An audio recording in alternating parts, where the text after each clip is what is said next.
नमस्कार, खेत खजाना में आपका स्वागत है। आज 5 सितंबर है, दिन है शुक्रवार और आज शिक्षक दिवस भी है। आप सबको बहुत-बहुत शुभकामनाएँ।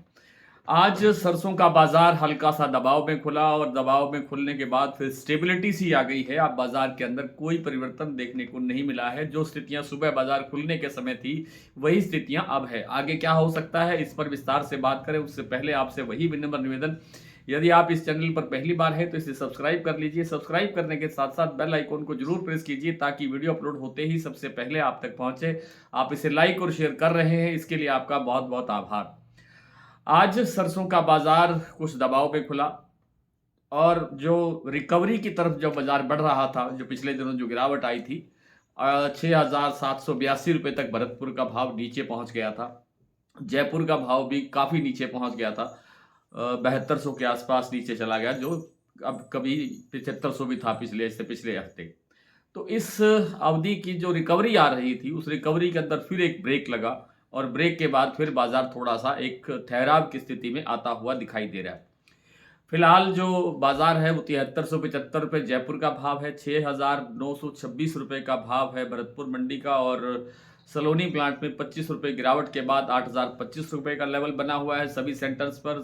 और जो गोयलकोटा का प्लांट का भाव है वो फिर से ₹7150 पर आ गया है। काफ़ी दिन वो 7200 पर स्टेबल रहा।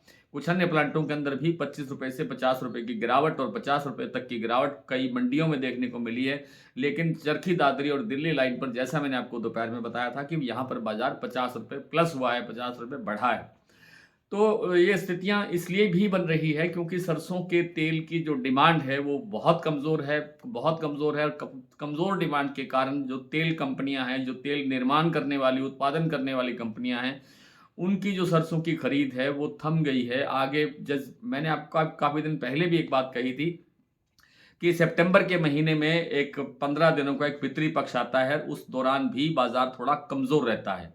हालाँकि कोई बहुत बड़ी गिरावट आने की संभावना लगती नहीं है कि बाज़ार फिर से ₹6,782 के लेवल पे भरतपुर मंडी का भाव पहुँच जाएगा, ऐसी संभावना बिल्कुल नहीं लगती है, होने को कुछ भी हो सकता है।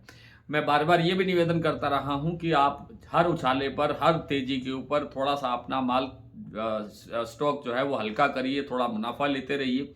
इससे आपको कोई बड़ी गिरावट आने पर कोई नुकसान, ज़्यादा नुकसान ना हो, उस नुकसान से बचा जा सके, कम से कम नुकसान हो, इस बात के लिए आपको प्रयासरत रहना चाहिए। फिलहाल आवकें नहीं हैं, आवकें बहुत कम हैं, आज भी 2 लाख बोरी की आवक रही है, जो कल तक 2.5 लाख बोरी की आवक चल रही थी पिछले 3 दिन से लगातार, आज 2 लाख बोरी तक सीमित हो गई। और कुछ ये जो बरसातें हो रही है, इससे जो आगे आने वाली जो हमारी सरसों की फसल है, उसको लेकर के बड़े सवाल हैं। कितना अब बिजाई होगा, बिजाई कैसी होगी, फिर आगे उसका उत्पादन कैसे होगा, घटेगा, नहीं घटेगा, कितना जो क्वालिटी का असर है वो उस पर कितना आएगा, उसमें तेल की मात्रा दाने में कैसी रहेगी, ये सब बातें आगे देखने वाली बातें हैं जो अभी से एक सवालिया निशान के रूप में हमारे सामने हैं। तो इन सब कारणों से सरसों में गिरावट की आशंका, गिरावट का खतरा मुझे लगता नहीं है। बाकी जो तेज़ी की जो बात है वो मुझे लगता है कि अब 15 दिन का बाज़ार बिल्कुल ठहरा हुआ सा दिखाई देगा। संडे से यानी इस रविवार से 7 सितंबर से पितृपक्ष, श्राद्ध पक्ष जिसको बोलते हैं, कनागत जिसको बोलते हैं, शुरू हो रहा है। और उसके बाद फिर जब नवरात्र शुरू होगा तो बाज़ार एक जो सुधार की तरफ आप कह सकते हैं या थोड़ी बहुत तेज़ी की तरफ आप कह सकते हैं, बढ़ने की संभावना बनेगी। आज एक सज्जन ने पूछा है कमेंट में कि ये जो जीएसटी घटाया है 5% और 18% का एक लेवल, 2 तरह के लेवल बना दिए हैं सरकार ने, तो इससे कोई असर सरसों तेल पर पड़ता है हुआ दिखाई दे रहा है। नहीं, ये इससे तो सरसों का तेल सस्ता होगा और सरसों का तेल सस्ता होगा यानी उस पर जीएसटी कम लगेगा, टैक्स कम लगेगा, तो वो नेचुरल है कि सस्ता मिलेगा। सस्ता मिलेगा तो उसकी डिमांड बढ़नी चाहिए।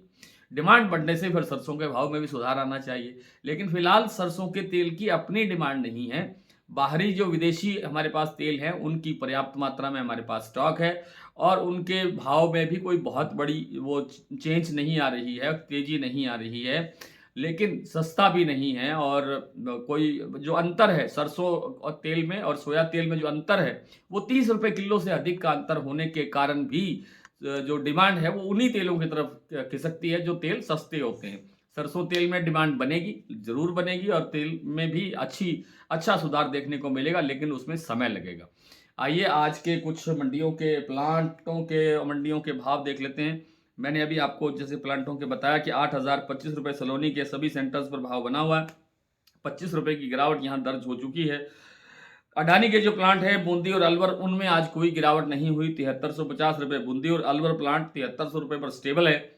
शारदा प्लांट में 50 रुपये की गिरावट हुई, 7650 रुपये का भाव रहेगा। बीपी आगरा में भी 50 रुपये की गिरावट हुई, 7700 रुपये भाव रह गया। गोयल कोटा में भी 7150 रुपये भाव रह गया, 50 रुपये यहाँ गिरावट हुई। भरतपुर मंडी मैंने बताया आपको कि 6926 रुपये खुला और उसके बाद इसी भाव पर बाजार स्टेबल है, अभी तक कोई परिवर्तन वहां पर नहीं है। जयपुर 7375 रुपये, दिल्ली 7275 रुपये, चरखी दादरी 7250, अलवर 7000, बरवाला 6675, हिसार 6950, मोरेना 6950, ग्वालियर 6900, खैरसर 6925, टोंक मंडी 6830, निवई मंडी 6850, सिवानी 6550, नड़बई 6926, खेरली 6980। हिंडौन मंडी में आज सरसों का भाव रहा 6901, गंगानगर में 6927, सुमेरपुर मंडी 7300। और बाकी प्लांटों की और सब मंडियों की जानकारी मैं आपको दे चुका हूं। ये सारी जानकारी आपको समय से चाहिए तो आप हमारा डेली बुलेटिन की सदस्यता ले सकते हैं। आज इतना ही, कल आपसे फिर मुलाकात होती है, तब तक के लिए नमस्कार।